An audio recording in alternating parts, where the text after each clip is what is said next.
आत्ता जायचं? अभिजित तिच्याकडे पाहत बोलला. तिथले सगळे लोक त्यांच्याकडेच पाहत होते. तिनं उरलेलं आईस्क्रीम तसंच घेतलं आणि त्याच्याबरोबर निघाली.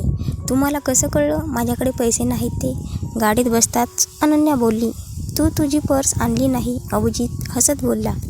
बापरे, याचं निरीक्षण चांगलं आहे. नाहीतर आपण स्वतःच विसरलो आपल्याकडे पैसे नाहीत ते आणि अधाशासारखं आईस्क्रीम खात सुटलो.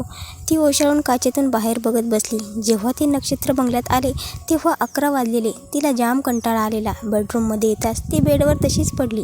तिला झोप येऊ लागली म्हणून तिने कपडे घेतले आणि बेडवर चेंज करू लागली. तिला वॉशरूममध्ये जायचा आत्ता कंटाळा आलेला आणि तिच्या रूममध्ये सहसा कोणीच येत नाही हे तिला माहिती होतं. तिने हात उलटा करून तिच्या ड्रेसची पाठीमागची चेन काढली आणि तेवढ्यात डोअर ओपन झाले. तिने गडबडून ड्रेस तसाच छातीशी पकडला आणि डोअरकडे पाहिले. अभिजितला समोर पाहून जोरात ओरडत पळतच तिने बाथरूम गाठलं. अभिजित तिला पळताना पाहत तसाच उभा राहिला.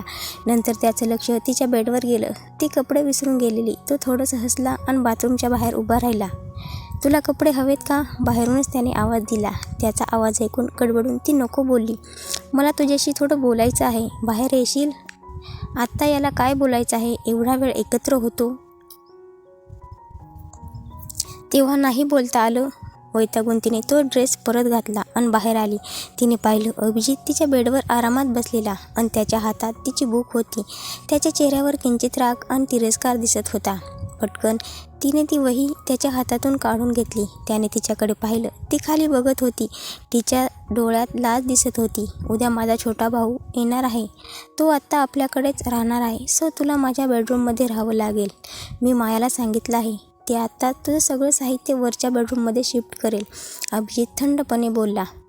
पण हा बंगला खूप मोठा आहे. त्यांना दुसऱ्या कुठल्या रूममध्ये पाठवा. अनन्या त्याने तिच्याकडे पाहिलं. तिच्या चेहऱ्यावर बालिशपणा दिसत होता. त्याने भुवया उंचवल्या आणि बोलला. माझा भाऊ इतपत मोठा आहे की त्याला कळतं की नवरा बायको एकाच बेडरूममध्ये राहतात. तुला कळते का मला काय म्हणायचं आहे? तिने होकारार्थी मान हलवली. पण तिला अजूनही कळलं नव्हतं. माया घरातल्या 4 नोकरांना घेऊन आली. तिच्या रूममधलं सगळं साहित्य त्याच्या रूममध्ये हलवलं. सगळं होता 1 वाजले. तिनं पुन्हा एकदा पाहिलं. सगळं व्यवस्थित ठेवलेलं. रूम खूपच मोठी होती. सो जागेचा काहीच प्रॉब्लेम नव्हता. अजून अभिजित स्टडी रूममध्येच होता. तिने सोफ्यावर झोपायचं ठरवलं. फुल पॅन्ट शर्ट घातला जेणेकरून झोपेत काही दिसू नये. उशीर झाल्यामुळे तिला लगेच झोप लागली. साखर झोपेत तिला गजराचा आवाज येत होता पण तिला उठू वाटत नव्हतं. ती तशीच झोपून राहिली. गजर खूप वेळ वाजत होता. नंतर बंद झाला. नंतर थोड्या वेळाने कोणीतरी हाक मारत असल्याचा आवाज आला. शेवटी तिने डोळे उघडले. डोअरवरती कोणीतरी टक टक करत होते. ती उठली. पाहिलं अभिजित रूममध्ये नव्हता. पण रात्री झोपताना तिने डोअर लॉक केलं नव्हतं. तो येईल म्हणून ओपनच ठेवलेलं. आत्ता लॉक कोणी केलं आणि अभिजित तर दिसतच नाही. तिने उठून डोअर ओपन केलं. समोर माया होती. छोट्या साहेबांनी तुम्हाला ब्रेकफास्टसाठी बोलावलं आहे. माया बोलली.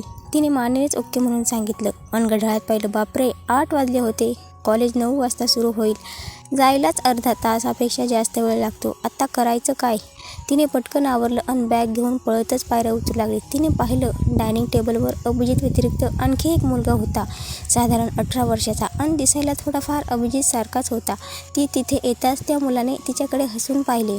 वहिनी, तू सुंदर आहेस. तो मुलगा हसत बोलला. तिने पण त्याच्याकडे हसत पाहिलं.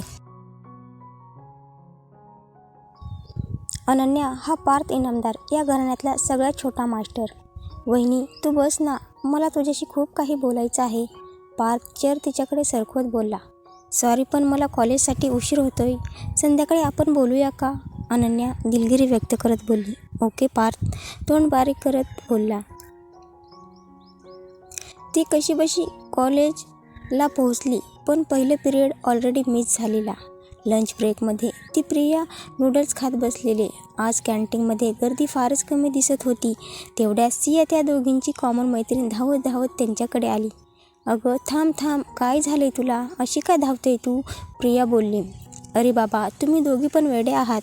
लेक्चर झाल्यावर मी तुम्हाला बोलावत होते तर तुम्ही इकडे निघून आला. आत्ता तुमचा गोल्डन चान्स गेला. सिया चेअरवर बसत आणि गाल फुगवत बोलली. एव्हाना कॅन्टीनमध्ये गर्दी वाढत चाललेली आणि बहुतेक मुली खूपच उत्साहित दिसत होत्या. काय झालंय तरी काय? अनन्या सगळीकडे पाहत सियाला बोलली. अगं, आज गोल्ड फिश कंपनीचे CEO मिस्टर अभिजित इनामदार आलेले. आपल्या कॉलेजमध्ये सिया प्रचंड उत्साहात बोलत होती. या सगळ्या मुली त्यांनाच पाहायला गेलेल्या. हे ऐकून प्रिया ताडकन उठली आणि रस्त्याकडे पळू लागली. पण लगेच सियाने तिला अडवलं. अगं, आता गेले ते. असं कसं गेले? मला भेटायचं आहे त्यांना. मी कसं मिस करू शकते? तू मूर्ख मुलगी, मला खेचून का नाही घेऊन गेली? प्रिया बोलली. हताश होऊन सियाला दोष देऊन बोलू लागली. अनन्या शांतपणे दोघींचं बोलणं ऐकत होती. तिने काहीच रिॲक्शन दिली नाही. अगं, तू का शांत आहेस? अगं, अभिजित इनामदार आलेले आणि आपण त्यांना मिस केलं. शिट, आपला चान्स गेला. खूपच नाराज होत प्रिया बोलत होती. कूल डाऊन प्रिये. अगं, अभिजित इनामदार पुन्हा इथे यायचे चान्सेस आता वाढलेत, सिया आनंदित होत बोलली. म्हणजे? प्रियाने विचारले. म्हणजे वाघाचे पंचे. अगं, त्यांच्या छोट्या भावाला इथे ॲडमिशन घेतलं त्यांनी. काय? OMG, म्हणजे त्यांच्या छोट्या भावाशी ओळख करून आपण अभिजित इनामदारपर्यंत पोहोचू शकतो, प्रिया बोलली. अनन्या हे ऐकून खरं तर शॉक झालेली. अभिजितने पार्थसाठी हे कॉलेज का निवडलं? त्याला तर कुठलंही कॉलेज मिळालं असतं. आसपास पण अभिजितबद्दल चर्चा ऐकू येत होती. सिया, ही इनामदार फॅमिली खूपच रेप्युटेड आहे आणि त्यांचा बिझनेस तर खूपच मोठा आहे. हा, माहिती आहे. पण या अभिजित इनामदारने लग्न का नाही केलं? सिया, ते ऐकून अनन्याचा घास घशातच अडकला. अगं, मी खूप वाचलं. या अभिजितची गर्लफ्रेंड त्याला सोडून गेली. प्रिया हे ऐकून अनन्याला ठसका लागला. तिने पटकन पाणी पिलं. बापरे, कोण मूर्ख मुलगी असेल जिने याला सोडलं?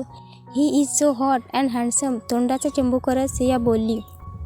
हा ना, पण मी जेवढं वाचले त्याप्रमाणे त्याच्या गर्लफ्रेंडने